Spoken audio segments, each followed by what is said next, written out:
and welcome back to Matt's World. Today I'm joined by the gorgeous Sera Bozza. Oh, hey. Hey, and you're a dating expert, which is like back to the roots of Matt's World, because this podcast started off as me sharing my crazy, insane dating stories, and then it kind of just evolved into women's interests. And I hate that term because they're actually everyone's interests. So yeah, welcome. Thank you. Happy to be here. Yeah. So you're an evidence-based dating coach. And I'll let you explain everything about your job just because I don't want to do it an injustice. And I'm so excited to be talking about dating again, especially because I'm back. 2025 is my like dating era. 2024 was my personal me era. 2025, we're back. So tell me everything. Evidence-based basically means that when I work with clients one-on-one, it's science-backed techniques like cognitive behavioral therapy techniques that actually informs the sessions. Wow. Coaching is all about like behavior change and taking action. Yeah. So in a nutshell, people who come to me, I help them recognize that they're the problem. That is so good. And also what action can they take to like fucking do something about it. Oh my God. Yeah. And I know you were saying most of your clients are men as well. And we'll get into that a bit later because on Matt's World, we love to talk about men when they're not in the room. So I want to ask you before that, your business is called Sideswiped. How did that come to be, and what pushed you to move into a dating space for your actual career? Was it a really bad date? A really bad breakup, like a spectacularly dramatic life 1.0, then the breakup happened, life 2.0. Oh my God. Kind of vibe. I had no idea. Yeah. That's where like Sideswiped came from. I was Yeah. But in the end, it was an amazing thing. Yeah, so originally I was an architect. Then this breakup happened and I was questioning everything. But mostly I went back on the apps eventually and I was like, whoa, what the fuck happened here? Like, It's the Wild West. Yeah, like I'd met my partner there like, 3 years previously or whatever, 2 years previously. And I was like, it was kind of still fun and games then. Now it's like a total shit show. Honestly. But I think I had a certain level of detachment maybe because the breakup had just happened and I was sort of dipping a toe in and I was able to see everything for like how just absurdly hilarious it was. So funny. Whereas a lot of my friends were really riding that roller coaster. Yeah, like they were emotionally invested in it. They were so stuck up and down and I was like, guys, this is like, it's just hilarious. It's insane. Yeah. And then I was like, well, maybe there's something about my mindset or way of thinking that, I mean, maybe I'm the insane one, but it seems to be working. Yeah. And I also noticed like the pace of dating had changed so much. Like between my coupled up friends and my single friends, like, no one could keep up anymore. Like the pace between like, on an app, meeting a guy, saving his name to your phone and something funny and then like him dropping off a week later, like your coupled up friends are like, whatever happened to like cat guy? And you're like, he was for 5 months ago. Honestly, like, that has happened to me and I'm like, who are you talking about? They're like, remember this guy? I'm like, vaguely. Yes. And it's just like, there's such a blip on the radar. Yeah. So I was noticing a real gap even between like your single friends who were in it and they understand and your coupled friends who aren't. So yeah, I then was just like fascinated, especially by apps. Are they helping us? Are they hurting us? That led me to start writing a dating column actually with a men's magazine, which then became the origin story for becoming a dating coach later on. Oh my God. That is so cool. What a great origin story. Yeah. And when did all this happen? Like how many years ago? I started writing about dating 5 years ago. Wow. And did the coaching course maybe a year or a year and a half after that, and then properly launched the business 2.5 years ago. How brilliant. Congrats. That's so cool. And going back to saying that how you mostly coach men, is that because they're coming to you like needing advice, or like how do you find clients first of all? And then what's like the main issues that you're consistently seeing amongst those groups of people? So originally a few guys had found me from my articles and I really value that kind of role that I play with these guys who often don't really have anyone else to talk about this stuff with. And listen, if they've come to see me, they've already consciously made the decision that whatever they're doing isn't working. Yep. So they tend to be quite receptive to the advice. And, you know, if we're talking about men specifically, there are infinite mistakes I'm seeing. A lot of it, you know, if we're talking about apps, so much of it has to do with marketing. Okay. Oh, like marketing yourself and your personal brand. Yeah. Yeah. Like so often it's just a few tweaks. Photos can always be better. Prompts can be better. Like that's obviously, like, women are just sometimes better at curating themselves online. And we're probably more likely to ask friends for feedback too. Like, I feel like I'd be like at dinner with the girls, or I would message the girls and be like, it is my Hinge profile okay? Like, what do you think? And then they would just tell you what to change. Whereas I think guys would be too embarrassed to do that. Yeah. And like so often I've been like, hey, these like bathroom mirror selfies aren't really cutting it. Or when it's a close up one of them in bed, but just 5 times. I'm like, on the pillow. Like, did you literally click add photo and then it says open camera? Like, who is one banging that? It's like someone's uncle on Facebook does that. Like, what are you doing? But often it's like this really sad, like, I actually don't have anyone to take the photo for me, which is why it was easy for me to do it in the bathroom. Oh, fuck. See, that is it actually quite like, because I know we're talking about the funny side of it. Is it like emotional sometimes? Or do you feel like really like invested in these people's lives and like you really want to help them and stuff? Absolutely. Like I have to put up boundaries as well. 100%. It's like, you know, I can't be too over invested in them. But yeah, sure. sometimes you just like so want people to succeed, and I know that they've put so much trust in me, and I really want to be there for them. It's so vulnerable for them too, to like open up and to actually admit that like, hey, I'm terrible with women, I need help, is like, I feel like more men should actually like look at how they treat the women in their life and like reflect on that. Like I feel like that's so self-reflective, like for them to read an article and go, I need this person's help. Like, and asking for help is such a big step. Oh, absolutely. You know? And like, yeah. It's such a privilege to like sit with someone and hear about all the ways that they're uniquely deranged. Like in their own little ways. We all are. Yeah. And then it also becomes such like a mirror for me. Yeah. Like one of the exercises I get a lot of my guy clients to do, especially if they're having difficulty on the apps, or sometimes if they are converting well, but it only ever gets to like first date or second date. Yeah. I'm like, okay, take me through the process of like how you swipe. What are you noticing? Why are you saying yes? Why are you saying no? And sometimes it's so insane. But we all make insane, like unconscious like bias and judgment and all those things. Yeah. That's fascinating. And would you say that like unconscious bias, that's kind of the biggest thing holding these men back? Like if you had to pick one thing that's quite like similar across the board, what would it be? I think when it comes to apps, it's so easy to filter based on all these total bullshit biases or stories. Yeah. But in real life, I think confidence is a massive thing across the board that's holding people back. And I guess if they're talking to you about it, then that's just another good way to like build that confidence. Like how would you encourage them to like, because it's so hard to just say to someone like be confident. Like how do you like teach them to go on their way and like continue doing that on their own? A lot of it comes from like micro moments of bravery that might seem like nothing, but based on where the person is starting from. Like if someone's like, you know, pretty good at meeting new people, if they're like, they've been introduced through someone, it's like, okay, no, your job at the next event is to like go around and speak to new people without the assistance of someone else. Whereas someone might be starting from absolute ground zero. So it's like, your job is to have a 2-minute chat with your barista. Like, so you give them stuff that's kind of like homework. And how long would you work with someone usually? Like what's your normal length of time? It depends. A lot of people will come to me thinking, it's just my profile.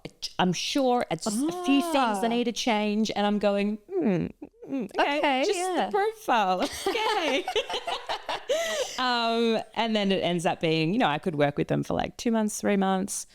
Sometimes people have had like no experiences with relationships whatsoever. They feel years and years behind. And that's such a hard thing, I feel like, for a lot of like queer people as well. Like I've been talking to so many, randomly the last few people I've had on the podcast have all been bisexual women, and talking about like figuring out your sexuality later in life and then feeling like you should be more progressed or like advanced. That sounds so weird to say, but like in that journey, like, and not discovering that when you're in your 30s or something, which is like everyone does things at a different pace. But I feel like that must be such a like a thing that creates fear in people, because they're like, oh, what if they have expectations that I'm going to be really good at XYZ and I don't know what the hell I'm doing and stuff, and then it just stops you from trying altogether. Yeah, exactly. I mean, often the advice I give is like, you know, it's not like you finish, you know, from relationship university and you get like a degree. Like everyone is fucked, and it's like what you learn from friendships or even like the relationships you have with your parents and friends is just as valuable a skill set that you can then apply to a relationship. So true. And like just treating people with respect and kindness and love. And also like if you don't know, it's okay to ask, like just having empathy and being like, that sounds hard, like can you tell me more about it or something? You know, I feel like a lot of people just, or a lot of men that I have had experiences with, they're just willing to like talk about themselves, but then they don't care to ask you, you know, and that's okay. If you don't know, you can ask. Like that's such a I think people need permission to do that, you know? Yeah, like so many people just will write off an entire scenario where it really could have easily been resolved with one question.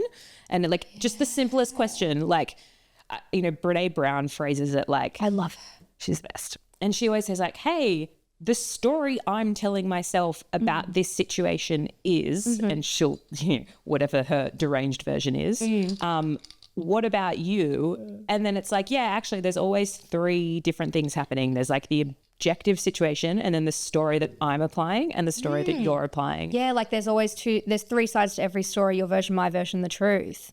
That's so interesting. I think one of the biggest learnings I've had in coaching, and again, what is such a mirror for me, is that like we are all operating out of this like biased story in our head. Yeah. That we think is reality, but everyone else is walking around with like a totally different reality. Yeah, and like the way you perceive and also like it depends so much on everything that is in your environment as well. Like we're just a product of the environment we live in, and like our, you know, biological tendencies and like all these different things that make up who we are. Like a man walking through the world who's never experienced any sort of prejudice in his life might have a completely different experience, and especially when it comes to things like dating, because those experiences are so vastly different. Yeah. Wow, that's really cool. And what is the most unexpected thing that you learned going into it? Like how much has it changed from when you started out doing this kind of work, and then what have you learned on the way that you like would now implement and like tell everyone? In terms of dating trends and what I'm seeing out there, I'm really encouraging more people to just be ballsy. Okay. And like really get like more confident in doing in-person approaches. Like I'm deranged, but I've earned myself the nickname with my friends like ballsy like Bozza, because I didn't care. Yeah. Even if I knew something probably wouldn't work out, I was happy to like be able to then take that funny, stupid story of my failure back to my friends, which again isn't a failure, because the failure is if you don't try. Right? Yeah, like you want to regret the things that you didn't do rather than the things you did. Otherwise, it just makes for a funny TikTok. Yeah, you know what I mean, or a little dating podcast story. 100%. Like, you know, you and I, we both did this out of stupid stories or like trying to understand our own behavior. Yeah.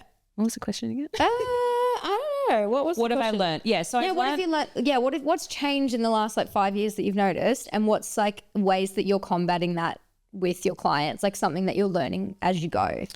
I think, you know, it's not a new problem, but I'm noticing a lot of people just being so cynical about dating. Yeah. And if we talk about the last 5 years and, you know, social media and TikTok and all of that, you know, everyone is posting their like horror stories. Yeah. And then a lot of the viewers are using them as like a blueprint of like, well, why should I even try when this is what's out there? Yeah. And it's very much like men v women at the moment. And I feel like the political climate, especially in the US, is driving that, because at the moment, like whenever I end up talking about, you know, feminism or abortion or, you know, different like social issues with people and friends, I find myself being like, I fucking hate men. And like, it's just such a bad way to think, because it's not, it like, you know, obviously I'm not sitting here saying not all men, because fuck that. But like, it's just like, I think it's so easy to get wrapped up in it and just be like, so frustrated with the way that things are going for women and women across the world. And then you just hear, and then that in turn like is perpetuating incel culture and, you know, like radicalizing men that just think, oh, fuck all women. They think I'm a rapist anyway. Like, why would I even bother? Like, and then it just creates that further divide.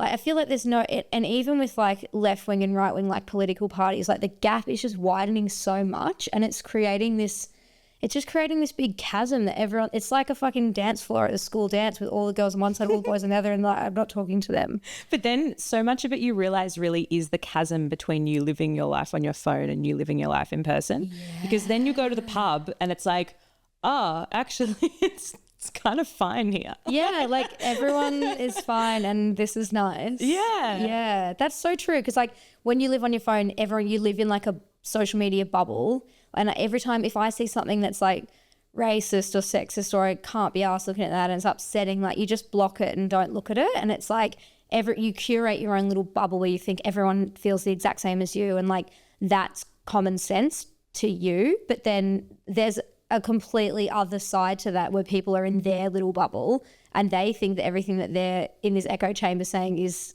common sense to them. And then we're just living in these completely separate worlds. And I feel like obviously that there are women in both camps and there are men in both camps, and then there's the queer community and the non-binary community, and there's all these like different little groups. But if we don't have the conversation, how are we ever going to bring it back to the middle? And how, like, because isn't there a book called How to Date Men When You Hate Men? There is. I feel like I need to read it, because I'm like, at the moment I feel so disenfranchised. I'm just like, I do feel cynical. You're so right. I think it's just a matter of like zooming out and being like, okay, who are the men that I actually know in my life? Yeah, who do I actually like? And they're actually like, I'm surrounded by so many good men in person. Or like, yeah, when I go to the pub, when I go to the cafe, like, sure, I might not know these guys, but like they seem normal and decent, and really trying to just like detach from like the heinous shit you're seeing online and what you're actually surrounded by. Yeah. And then it's like the pace is so different as well. Like online, everything's so quick, and then you go to the pub and it's like, no, actually we are still like humans watching like a 2.5 hour AFL game on TV, and it's slow and it's chill. And if you spoke to people, like there's so many other parts of people that aren't just either their like political ideologies and their opinions that they might express online. Like you probably have 90% of things in common with this person. Like if you've grown up in the same country, if you like have had parents, or if you've had friends, like you would have had similar experiences, like all these, like there's so much in common. But I feel like everything everyone talks about is the most polarizing things, and it's just become such a focus that everyone's like, I'm not engaging with you because I don't want to speak to you. But then you probably both like love Game of Thrones, do you know? And there's always something to like talk to someone about. And then having that like openness to explore that with someone means that you can eventually get to a place where you can comfortably and like, what's the word, like safely and appropriately talk about more difficult issues, because you both have like a foundation of respect and like trust and stuff. Yeah. Yeah. And again, like when you're on an app, it's easy to start filtering for political beliefs and height and all that kind of shit. Yeah, it's crazy that you can do that. Like that is so insane. What do you think about that?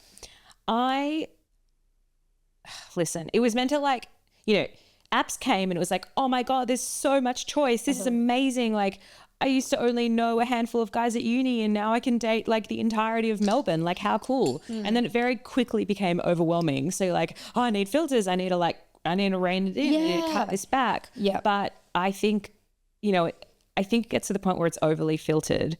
And, you know, so many people are like, they must be this height and that, you know, without touching that specifically, it's like, have you Googled your favorite celebrities? Because 90% of them are probably not that height. So true. So I do this process with clients, which is like, which are like, you know, if you're in a pub and someone were to approach you, you're not going to know any of this about them. You're probably just going to be like, they look cute. I'm sensing a vibe. I like their shoes. Like, that's the most basic what we're used to as human beings. And we're not meant to have all that information up front. And it's fun to learn it. Like, it's so fun to figure that out. Like, that's a whole part of, like, I'm kind of seeing a guy at the moment, and I'm finding, like, every time we hang out, it's so fun because, like, I just don't know anything about him. So, like, I found out the other day he's a chemical engineer. And I was like, what? Sorry, what? Like, he does plumbing, but I'm like, what do you mean you're a chemical engineer? He's like, oh, I'm just doing plumbing for now. I was like, what? Yeah. So if like I saw on Hinge, I would have just been like, oh, plumber. Like, no, that's a bad thing, but like that. Like the guy with the nurse scenario. Yeah. It just like creates an image in your head of some, like an unconscious bias, like of, you know, like I've met plumbers, he's probably like that. But it's just like, you know what I mean? Like, it's so, you learn so much more when you actually speak to people. Yeah, exactly. And like curiosity, you know, so many people are like, what am I meant to feel after a date? And it's that. It's like curiosity, like learn more about them. Yeah. But when you're reading a resume in some instances, you just think, nah, box ticked, box not ticked. I'm not interested to know anymore. Yeah. Interesting. And I want to ask you about your funniest date story ever, which is, I'm just going to let you explain it because I don't know. I haven't actually heard the whole thing and I need you to explain. Funniest date story ever. Okay, so this one's just a solid crowd pleaser. It was in that sort of very early days post-breakup era. And so my ex had been French and I was on the apps and I saw like this guy was just insane, like model-esque. Oh, wow. Okay. And all his bio had was like a French flag. Oh. So again, talking about biases, I was like instant no. Ew. But I was like, no, don't let the past inform your future. So I was like, I'm going to challenge this. I'm just going to swipe yes and see what happens. In the end, he was like really great, really responsive. We'd planned to go on a date. He actually lived on like the opposite side of Melbourne. So we were going to coordinate to like go halfway. And then like as I was driving there, he's like, I'm so sorry. I've had like such a bad day. The train this, train that. You end up picking me up from the station. And I was like, okay, sure. Yeah. So I picked him up and he had some like cheeky line as well. Oh, we can have like a kiss on the platform. So I was oh my God. Already I was like, I don't know if I'm walking into a disaster or like the train platform? Yeah, I was like, no, I'll be at the street and Dixon. Then he gets in the car and he was like insanely attractive, exactly like his photos. So I was like, all is forgiven. Yeah. This is where it starts to go a little pear-shaped. He looks at me and he's like, I'm just going to be really honest.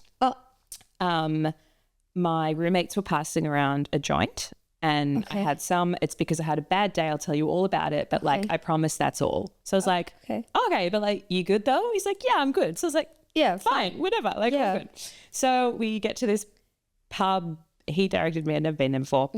So firstly, his bad day was that he was like part-time studying, part-time modeling, and he was doing a shoot for Kmart and it was going really well.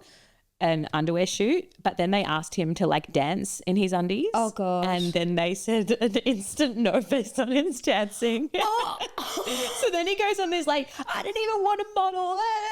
And I was like, my God. Yeah, you know. Kmart. And I feel like that's so Kmart. Like thinking about all the Kmart ads I've seen, it is just people dancing. And he was like so distraught. So I was like, you know, they're there. Did he cry? He didn't cry, but I was sort of like, okay, guys had a bad day, like yeah, Jesus, just reschedule, bro. Like, oh my God. And then so then we moved on.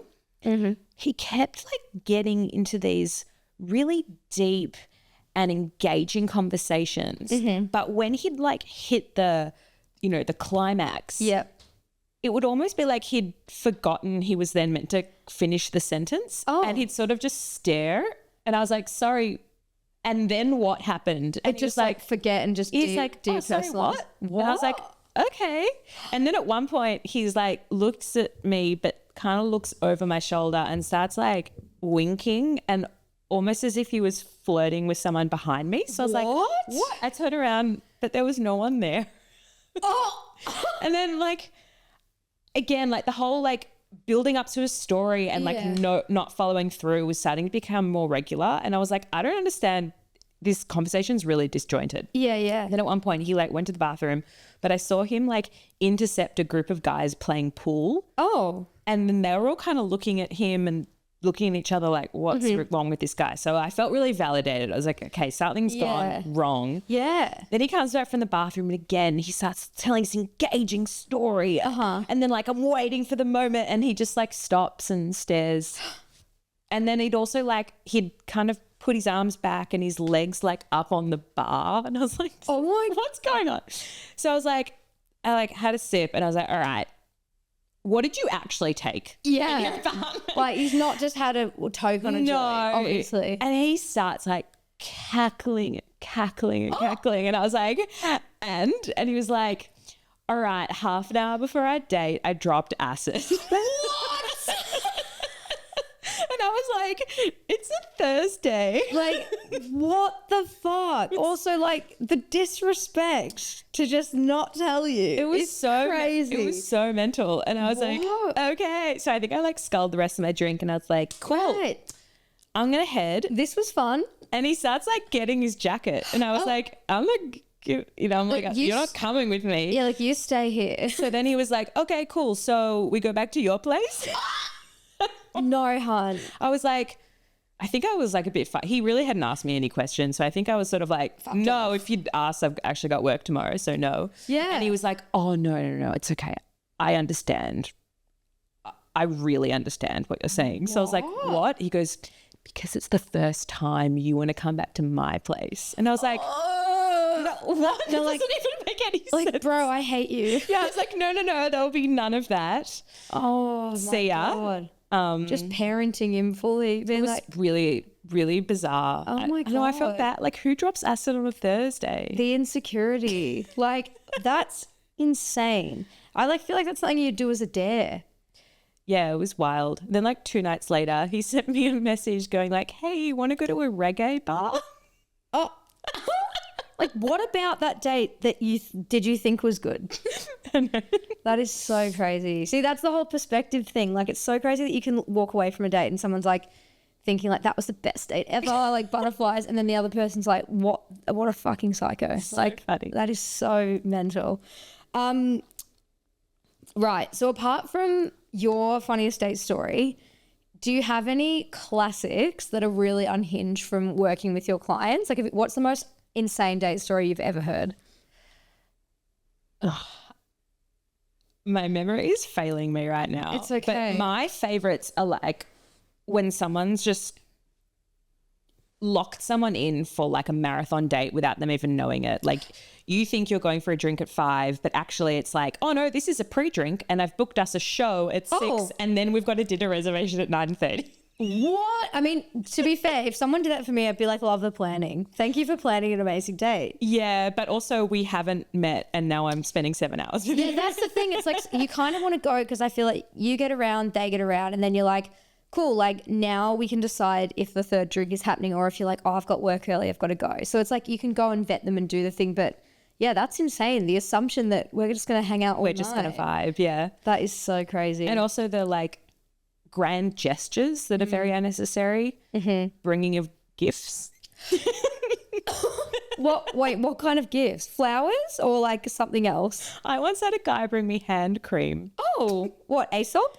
No, what's that other? Grown Alchemist. Is it nice?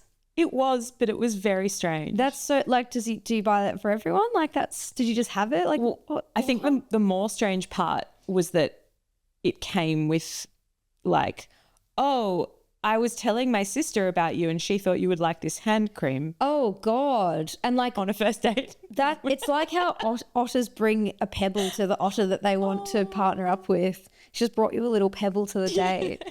That is so good. Okay, have you ever given advice to a client and it's totally backfired and then they're just like, oh my God, like you said this would work and then it hasn't worked?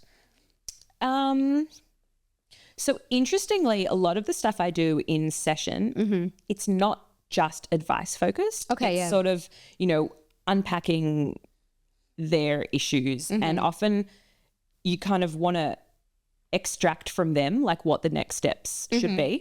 And then sometimes, it's like, no, really, want to go to a party and go up to a girl, like, tell me, what should I say? Yeah. I've never had any like disaster scenarios, but sometimes it's really that balancing of pushing them a bit outside of their comfort zone, especially with like approaching people. Yeah. And then if they don't necessarily have that mental resistance to like shrug it off or be like, oh, well, that didn't work. This is how I can do better next time. You can kind of go 2 steps backwards with the confidence thing. Yeah. Do you think that like how much are you noticing in terms of patterns with like men's behavior towards women that maybe like, have you ever come across anything that you're like, okay, that's like predatory? Like, have you had to like have a discussion with any men being like, that's something that like would make a woman uncomfortable, anything like that? Or is it more like they're just too scared to even go there? Yeah. So again, my limited experiences with the guys who've come to me for help. Yeah. So it means already you're going to assume that they don't necessarily have predatory qualities. Yeah. If anything, they're the like nervous, anxious ones. I have had a lot of guys sort of reference like, I don't want to be me too'd. And I'm like, bless, in the nicest possible way. Like, we don't have don't believe we have that problem here. Like, you're seeking the help of a female dating coach. Yeah, that's so true. I guess they wouldn't even like consider that kind of thing if that was where their head was at. Exactly. And again, that's just come from like headlines and overexposure to these stories, which again, and then conflating that every scenario will end that way. Yeah. And have you ever had a client that you're like, I can't help you? Yeah, I am very selective with the clients that I take. Interesting. Because some people are going to be receptive to coaching and some people aren't. Yeah.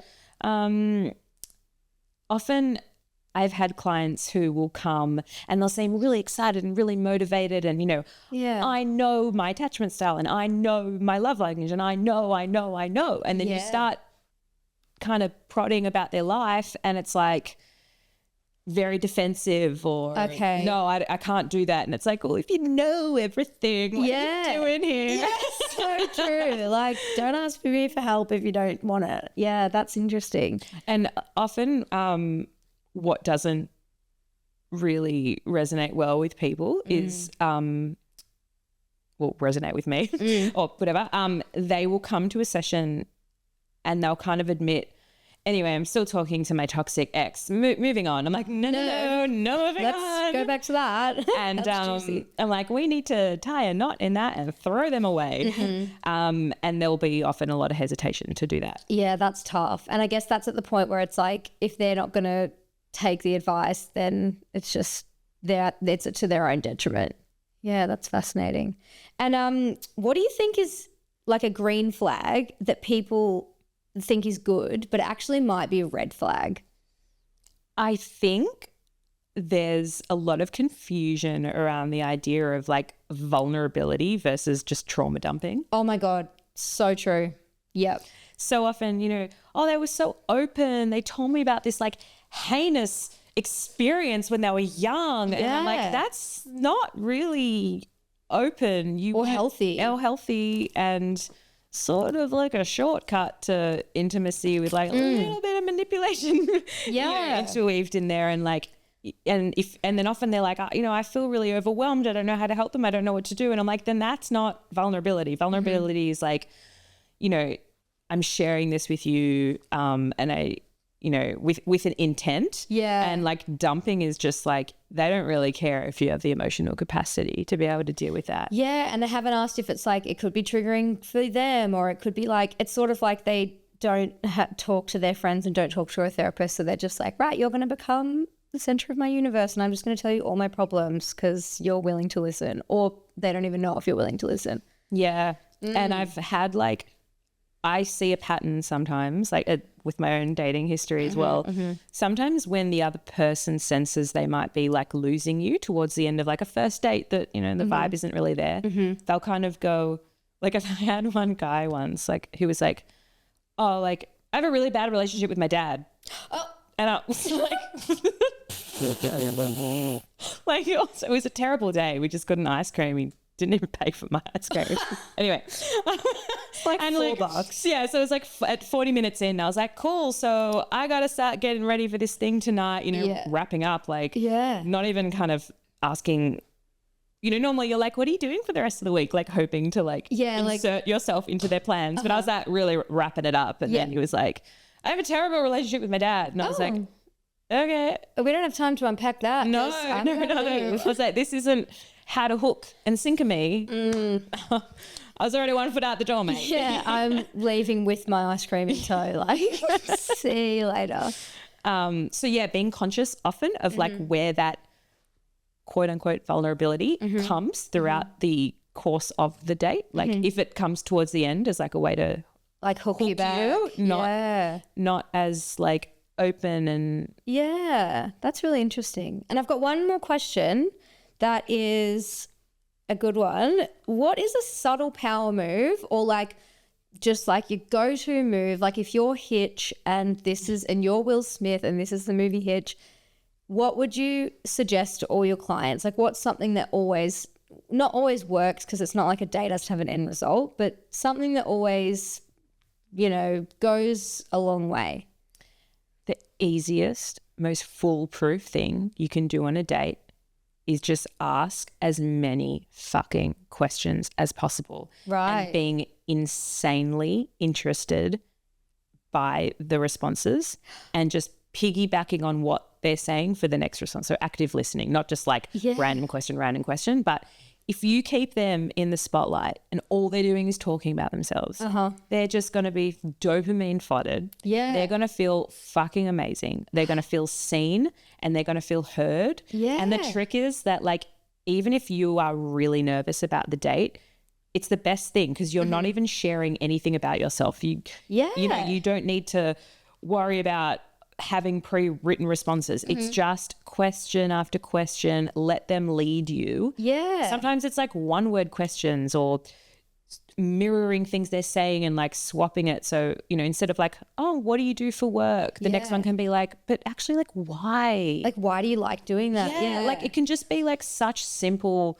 questions and they'll be like, wow, I've never heard that before, and they'll leave the date and they'll tell all their friends, oh my god, like he was so interested literally in me. Every time I have a date where he's attentive, I will tell people about it. I'll tell the girls, be like, oh my god, he asked me so many questions. So, and it's love so that. basic. It's so obvious. It's just like, what would you do if you were hanging out with a colleague from work and like going for lunch? Like, how do you keep a conversation going? You have to ask questions. You can't just expect someone to take the lead on things. And people will never admit it, but they fucking love talking about themselves. Yeah. So they're going to leave on this like butterfly dopamine high, and it's like actually you know nothing about them, but all you did was talk about yourself. Yeah. And then the trick is the next day they're going to kind of be like, actually I know nothing about them, but I'm very curious to learn more because I want to get that feeling again. Yeah. And that feeling was how good they felt when you asked them questions and how good they felt when they were with you. I mean, I think that's like a perfect note to leave it on, because you've given us some good date stories. You've given us some good advice. If anyone wants to find you on socials, where can they find you? And if you're someone watching who wants advice with dating, how can they get in touch? So my personal Insta handle is Sera Bozza, where I'm a bit more active. I'm hopeless on my coaching account, which is sideswiped.club. But yeah, come. I also write articles with Body and Soul, Elle, Boss Hunting. Stunning. So I'm all around. Awesome. Well, don't forget to subscribe, rate and review the pod. And I love you guys. Thank you for joining me, Sarah. Thank you. Bye.